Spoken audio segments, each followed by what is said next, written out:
Fed has been assigned two goals for monetary policy: maximum employment and stable prices. We remain committed to supporting maximum employment, bringing inflation sustainably to our 2% goal, and keeping longer-term inflation expectations well anchored. Our success in delivering on these goals matters to all Americans. We understand that our actions affect communities, families, and businesses across the country. Everything we do is in service to our public mission. We at the Fed will do everything we can to achieve our maximum employment and price stability goals. Thank you. I look forward to your questions.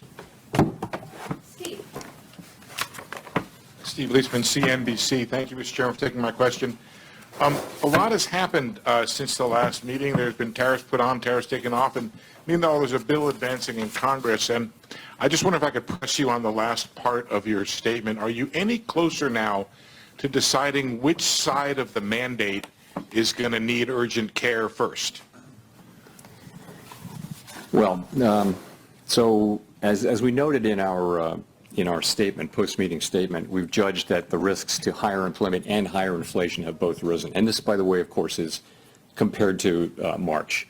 So that's what we can say. I don't think we can say, which way this will shake out. I think there's a great deal of uncertainty about, for example, where tariff policies are going to settle out, and also when they do settle out, what will be the implications for the economy, for growth, and for employment. I think it's too early to know that. So, ultimately, we think our policy rate is in a good place to stay as we await further clarity on tariffs and ultimately their implications for the economy.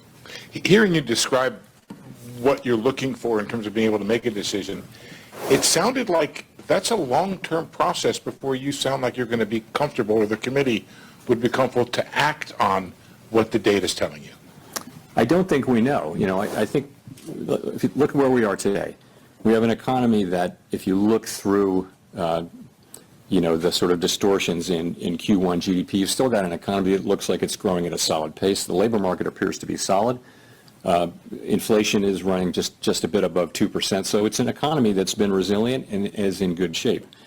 And our policy is sort of modestly or moderately restrictive. It's 100 basis points less restrictive than it was last fall. And so we think that leaves us in a good place to wait and see. We don't think we need to be in a hurry. We think we can be patient. We're going to be watching the data.